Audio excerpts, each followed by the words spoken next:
Oke, baik. Bismillahirrahmanirrahim. Assalamualaikum warahmatullahi wabarakatuh. Baik anak-anak, hari ini kita akan masuk ke materi berikutnya, yaitu tentang hukum Faraday.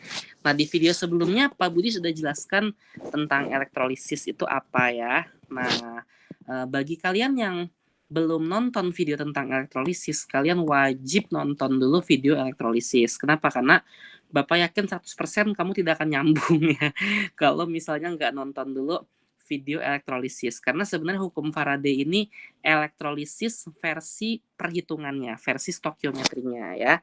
Ya sebenarnya konsep dasarnya itu adanya di elektrolisis ya. Nah, anak-anak, ada seorang ilmuwan fisika bernama Faraday. Faraday itu membuat sebuah hukum seperti ini. Hukum 1 Faraday, massa zat yang diendapkan atau dibebaskan pada elektrode sebanding dengan muatan listrik yang melewati suatu zat elektrolit. Nah, kita kan tahu ya bahwa proses elektrolisis itu sendiri adalah proses kita itu mengalirkan arus listrik, ya enggak? Ke dalam sebuah larutan, ya kan? Nah, seorang ilmuwan yang bernama Faraday itu mengukur besarnya arus listrik dari baterai ke dalam sebuah yang dialirkan ke dalam sebuah larutan gitu ya. Dimana kalau kata Faraday anak-anak oh ya sebelumnya Pak Budi mau jelaskan dulu deh. Waktu kamu belajar fisika kamu tuh pasti paham definisi arus listrik itu adalah sebenarnya misalkan nih ini sebuah kabel ya, kabel dari stop kontak menuju ke HP kamu, charger nih ya, kabel charger. Ini kan adalah sebuah elektron yang mengalir.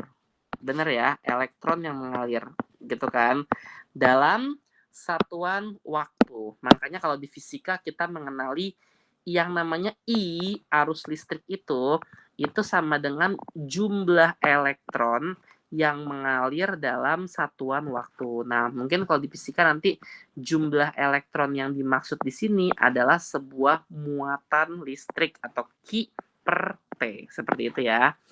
Oke, nah jadi di sini I itu sendiri merupakan sebuah arus listrik ya.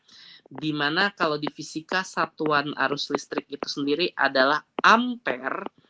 Q itu adalah sebuah muatan listrik, di mana muatan listrik itu sendiri satuannya adalah coulomb gitu ya. Nah, si Faraday ini dia tuh mengukur gitu ya, tentunya dengan sebuah percobaan ya, di mana setiap 1 mol elektron yang dialirkan ke dalam sebuah larutan ya, tadi ya dari baterai menuju ke garam dapur misalnya ke NaCl, itu nilainya sebesar 96.500 coulomb. Ya, berarti kita bisa simpulkan anak-anak mol elektron ya, 1 mol elektron itu sama dengan coulomb itu kan satuan untuk Q, benar ya, muatan listrik ya. Itu Q dibagi sama 96.500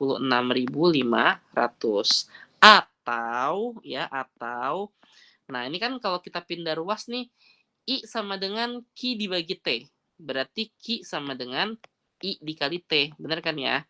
Nah, atau Q itu bisa kita ganti I dikali T per 96.500. Nah, nanti tergantung soalnya itu diketahuinya ampere atau coulomb ya. Kalau coulombnya kita pakainya Q, kalau misalnya ampere kita pakainya I. Nah, ini adalah inti dari hukum 1 Faraday itu seperti itu gitu ya anak-anak ya. Oke deh. Kekecilan nggak tulisannya? Enggak lah ya. Bismillah, semoga nggak kekecilan. Nah, seperti itu ya. Nah, biar gampang, biar bisa Pak Budi kasih contoh soal ya. Oke. Nah, ini contoh soalnya nih. Sebanyak 250 mili larutan CuSO4. Ini kenapa begini nih? Oke. Oke, sebanyak 250 mili larutan CuSO4 dielektrolisis dengan elektrode platina. Nah, anak-anak, yang paling penting adalah kita harus bisa menuliskan reaksi elektrolisisnya dulu, ya. Berarti ini adalah sebuah larutan CuSO4 dengan elektrode platina, di mana CuSO4 ini sendiri kalau kita ionkan dia menjadi Cu2+ dan SO4 2- seperti itu, ya. Nah, di mana katodanya itu ya berarti yang bereaksi adalah si Cu2+ atau bukan. Nah, kita lihat dulu. Cu itu apakah termasuk golongan A atau golongan B ya? Kita lihat ya di sini yuk. Cu itu tidak termasuk unsur-unsur yang berada di sini. Berarti bisa kita katakan Cu itu adalah golongan B. Di mana kalau golongan B tetap ya berarti yang bereaksi si Cu itu sendiri ya. Oke, berarti di sini katodanya itu adalah Cu itu sendiri. Berarti yang bereaksi Cu2+, muatannya hilang menjadi Cu. Ditambah sama 2 elektron. Seperti itu ya anak-anak ya. Nah, anodanya itu di sini ada SO42- yang dimana dia itu berelektrode platina. Nah, elektrode platina anak-anak itu adalah suatu elektrode yang inert atau tidak reaktif. Ya, dia memiliki elektrode platina. Nah, di mana kalau dia itu inert atau reaktif, kita harus lihat kotak yang warna merah. Lihat, oksida atau bukan. Tadi kan dia SO42-. Berarti SO42- itu merupakan sebuah oksida, di mana yang bereaksi adalah H2O menjadi H+ dan O2. Ya, ingetin ya, H2O menjadi H+ sama O2. Oke, yuk kita ganti layar sama kita ya.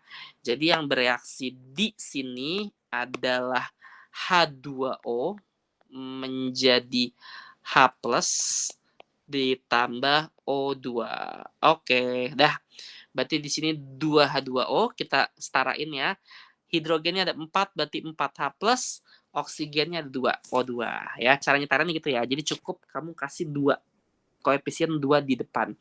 Dah, berarti di sini ditambah sama 4 elektron. Nah, itu langkah pertamanya ya. Step satunya kamu harus bisa dulu nulis reaksi elektrolisis. Kalau kamu tidak bisa menuliskan reaksi ini, jangan harap kamu bisa untuk melanjutkan ngerjain soal-soal yang bawahnya. Oke? Nah, anak-anak, step yang keduanya, di sini diketahui, di sini ada 5 ampere selama 1,5 jam. Kita bisa mencari sebuah mol elektron pakai I, karena yang diketahui itu ampere, berarti ini merupakan sebuah I ya, arus listrik. Berarti kita bisa pakai yang ini ya, mol elektron sama dengan I dikali T per 96.500 ya. Oke, yuk kita cari ya sama kita yuk. Mol elektron itu adalah I dikali T per 96.500. I-nya itu tadi adalah 5 ampere dikalikan sama T-nya itu adalah 1,5 jam. Jangan lupa T itu satuannya harus sekon, harus detik ya. Maka 1,5 jam kalau kita kalikan 3.600 ya. 1 jam itu kan 3.600. Mana ya kalkulator Bapak ya? Oh, gini. Oke, pakai kalkulator ya. Berarti 1,5 dikali 3.600 hasilnya 5.400 ya. Berarti di sini 5 ampere dikali 5.400 sekon per 96.500. Nah, hasilnya ini kan 0 bisa dicoret, bisa dicoret. 5 dikali 54 dibagi 965. 5 dikali 54. Oke. Jawabannya dibagi 965. Hasilnya adalah 0,279 atau 0,28 ya. Sekitar 0,28 mol elektron. Nah, anak-anak, apa sih yang kita dapatkan? Mol elektron, ya enggak? Nah, mol elektronnya sebesar 0,28. Berarti semua yang ada elektronnya kita kasih bawahnya itu ini 0,28, ini juga 0,28.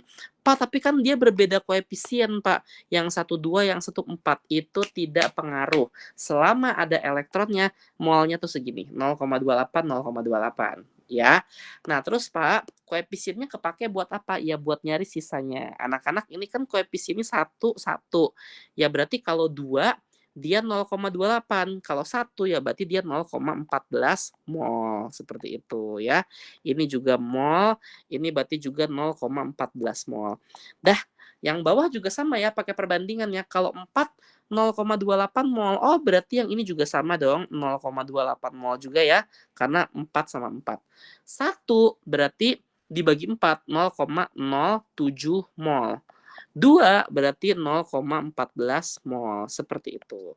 Paham ya anak-anak sekalian yang sampai sini ya? Oke, nah kalau misalnya sudah seperti ini, yuk kita mau nyari apa sih? Mau nyari yang A misalnya. Berapa gram logam tembaga yang diendapkan di katoda? Tembaga itu yang mana sih? Ya Cu ini nih, yang diendapkan di katoda ya. Berapa gram? Oh ya berarti massa. Ya berarti cara nyarinya gimana? Ya massa sama dengan yang A ya, massa sama dengan mol dikali AR. Bener nggak? Kenapa? Ya karena kan dia cuma Cu doang, ARCU. Iya kan? Oke, berapa molnya? Molnya adalah yang 0,14, ya kan? 0,14 dikali sama ARCU itu yang 63,5. Ada ya di sini ya. 63,5. Hasilnya adalah 0,14 dikali 63,5. Nah, 8,89 ya gram. 8,89 gram seperti itu. Yang B, mau nyari apa sih anak-anak? Berapa liter gas yang dihasilkan di anoda jika diukur pada keadaan STP? Yuk kita lihat yuk anoda yuk. Satu-satunya di sini yang berupa gas itu apa sih? Ya oksigen. Bener nggak? Ini nih. Jadi maksud dari yang B ini kita disuruh mencari volume oksigen dalam keadaan STP ya. Volume O2 dalam keadaan STP. Masih ingat ya kalau STP itu berarti mol kita kalikan sama 22,4 ya. Molnya berapa? Oksigennya tadi 0,07 ya. 0,07 dikali 22,4. Yuk kita hitung ya sama kita yuk. Hasilnya adalah mana nih? 0,07 dikali 22,4. Nah, 1,568 ya. 1,57 aja deh liter seperti itu. C, mau nyari apa sih? Berapa pH di anoda? Nah ya kalau pH itu kita mencari kalau nggak asam, ya basa, bener nggak? Asam itu berarti dia ada ion H plusnya, basa berarti ada ion OH minnya. Yuk kita lihat yuk, di anoda itu adanya apa sih? Oh ya di anoda itu adanya H plus, ya kan? Ya berarti di sini kita mencari konsentrasi H plus, ya kan? Konsentrasi H plus atau molaritas itu sama dengan N per V kan dalam liter ya. Berapa molnya? Molnya di sini diketahui 0,28 ya kan? Berarti 0,28 dibagi sama volumenya dalam liter. Di sini volume larutannya diketahui sebesar 250 ml. Berarti kalau dijadikan liter 0,25 ya kan? Oke deh, 0,28 dibagi sama 0,25 itu hasilnya adalah 0,28 dibagi 0,25. 1,12 ya enggak. Ini sih biar ada eksponennya aja ya enggak. Kan 1,12 kan bulat banget tuh, enggak ada eksponennya. Boleh dong Pak Budi tambahin misalnya jadi 11,2 kali 10 pangkat min 1. Ini sih biar ada eksponennya aja ya, biar mirip kayak kelas 11. Berarti nanti pH-nya adalah 1 min log 11,2 seperti itu. Begitu ya anak-anak sekalian ya. Jadi intinya hukum Faraday itu gampang. Yang penting kamu cuman harus cukup satu doang rumusnya ini aja. Ya, yang penting satu, kamu nggak boleh salah menuliskan reaksi elektrolisisnya. Selesai kamu menuliskan, kalau kamu salah menuliskan reaksi elektrolisisnya, pasti ini salah semua. Jawaban ke bawah-bawah juga pasti salah semua. Nggak boleh salah ya menuliskan reaksi elektrolisis. Oke? Oke, itu hukum satu Faraday. Nah, yang kedua, yang terakhir, itu ada hukum kedua Faraday. Yuk kita baca yuk, sama kita yuk. Menurut Om Faraday, jika sejumlah muatan listrik yang sama dilewatkan pada beberapa zat elektrolit yang berbeda. Tuh, intinya tuh di sini anak-anak nih. Ya, jadi anak-anak, intinya itu adalah sejumlah muatan listrik yang sama dilewatkan pada beberapa zat elektrolit yang berbeda. Jadi kalau misalnya beberapa zat elektrolit yang berbeda. Jadi di sini nih ada kata beberapa. Oh, berarti dia lebih dari satu. Bener nggak? Contohnya nih, kalau di sini ada 2 larutan nih pas ini soalnya nih. Ada larutan AgNO3, ada larutan CuSO4. Bener nggak? Jadi kalau misalnya di praktikumnya nanti nih, Pak Budi punya larutan misalnya AgNO3. Di sini nih ya, AgNO3. Terus di sini juga Pak Budi punya larutan si CuSO4. Nah, anak-anak di sini nanti ya, di sini nanti nih, ini Pak Budi rangkailah sedemikian rupa ya mereka ya. Atau nggak usah Pak Budi rangkai lah, kayak tadi aja ya. Pak Budi masukin sama Pak Budi di sini ya, dengan baterai yang sama, kayak gitu kan. Pak Budi celupin ya sama Pak Budi ke dalam larutan AgNO3 ya. Kemudian percobaan keduanya ya, ini ceritanya ganti-gantian ya. Percobaan keduanya masih dengan baterai yang sama. Ya, ini ceritanya baterai sama nih. Ya. Ini Pak Budi celupin lagi ke dalam larutan CuSO4. Artinya apa sih anak-anak? Artinya apa? Listrik yang di sini sama seperti listrik yang di sini. Ya enggak? Berarti listrik itu sebenarnya apa sih? Elektron. Elektron yang di sini sama seperti elektron yang di sini. Begitu ya anak-anak ya. Oke, jadi kalau gitu langkah pertamanya apa? Ya bikin dulu reaksinya. Yuk, AgNO3. AgNO3 itu sendiri adalah ion Ag+ sama NO3-. Ag+ itu bukan merupakan golongan A. Ya, nggak ada ya di ketentuan golongan A ya.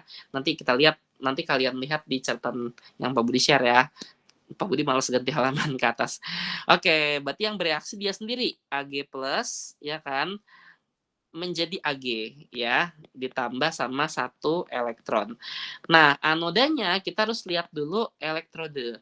Elektrodenya dia merupakan sebuah elektrode Ag, di mana Ag itu bukan termasuk 3 elektrode reaktif. Bukan 3 elektrode inert. Berarti Ag itu elektrode yang reaktif ya.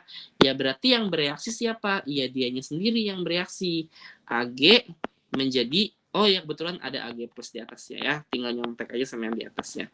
Begitu ya anak-anak ya. Ini kita kasih jarak karena nanti kan mau kita kasih mol ya di bawahnya. Satu lagi larutannya adalah larutan CuSO4. CuSO4 itu adalah Cu2+ ketemu sama SO4 2-. Kok mana sih? Sebentar. Nah, CuSO4 itu adalah Cu2+ ketemu SO4 2-. Sebentar ya.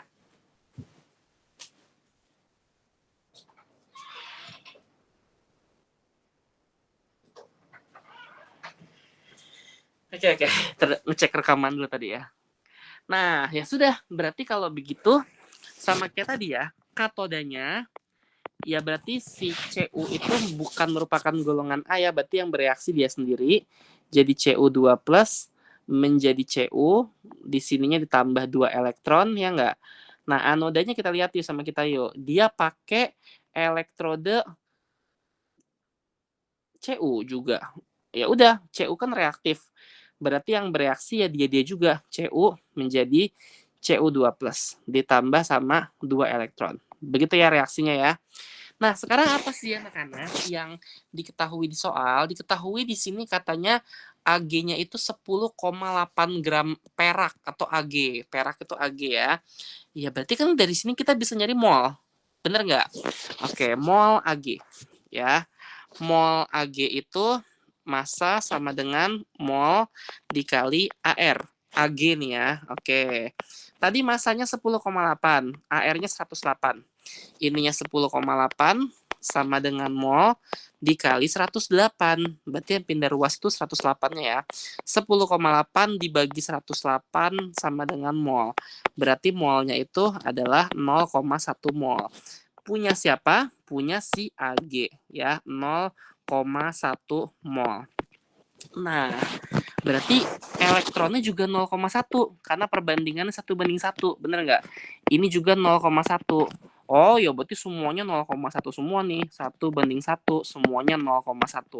Begitu kan? Ya nggak? Nah, anak-anak, tadi kita punya konsep elektron yang ada di sini sama seperti elektron yang ada di sini. Berarti kalau elektronnya di sini 0,1, ya elektron di sini pun juga 0,1. Ya enggak? Kalau dia koefisiennya 2. Kalau koefisiennya cuma 1, ya berarti setengahnya kan 0,05 mol. Ya enggak? Dah, ditanya apa sih? Berapa gram tembaga atau Cu yang terbentuk? Kan udah ada molnya nih di sini nih. Ya enggak? Ya udah, kalau molnya udah ada, tinggal massa sama dengan mol dikali sama AR-nya Cu. Molnya itu yang 0,05 dikali sama Cu itu adalah 63,5. Nah, tanpa rumus apapun ya, Pak Budi ngajarin tidak pakai rumus apapun, tapi Pak Budi ngajarin kalian sebuah konsep ya. Kamu harus ngerti banget nih, 0,05 dikali 63,5 ya, yaitu 3,175. 3,175 gram. Nah, anak-anak, Pak Budi sadar banget kalian pasti rata-rata ikut bimbel, ya kan? Nah, biasanya nih kalau di bimbel-bimbel kamu akan diajarin berbagai macam rumus ya. Pak Budi sebagai guru yang asli, bukan guru yang bimbel ya. Pak Budi tidak mau kamu menjadi penghafal rumus, tapi Pak Budi pengen kamu ngerti apa sih inti dari hukum kedua Faraday ini. Ya, Pak Budi pengen kamu ngerti konsep ya. Intinya tuh gampang anak-anak ya. Faraday itu melakukan percobaan pakai 2 larutan. Bisa jadi nanti 3 ya kalau OSN atau apa segala macem. Nah, di mana listriknya tuh berasal dari sumber yang sama, begitu ya. Jadi elektron di sini sama elektron di sini sama. Ini kebetulan yang ditanya massa, ya enggak? Molnya si elektron yang di sini sama mol elektron yang di sini sama. Nanti paling soalnya dimain-mainin gitu ya. Oh, kalau ini kan yang ditanya massa, ya enggak? Kalau volume bagaimana dalam keadaan STP? Oh, kalau pH gimana? Misalnya nanti di sini ada ion H plusnya ya, maka pH-nya bagaimana? Atau ada ion OH minnya gitu ya, POH-nya bagaimana? Begitu doang. Ya, semuanya pakai apa? Pakai perbandingan koefisien reaksi. Begitu juga yang di atas ya, Pak Budi cuma kasih kamu rumus satu doang, yang IT per 96.500 atau Q per 96.500. Ketika kamu sudah dapat mol elektron, kamu mau nyari mol-mol yang lain bisa, ya kan? Dah pertanyaannya tinggal kita mainin aja sama kita. Wah, paling seputar mencari massa, mencari volume, mencari pH, seperti itu. Ya, begitu ya anak-anak sekalian ya.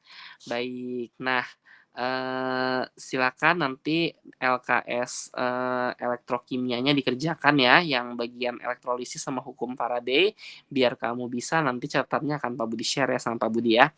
Oke, itu saja mungkin yang bisa Bapak sampaikan anak-anak untuk pertemuan kita di hari ini ya, di video kali ini. Kurang lebihnya Bapak mohon maaf. Assalamualaikum warahmatullahi wabarakatuh.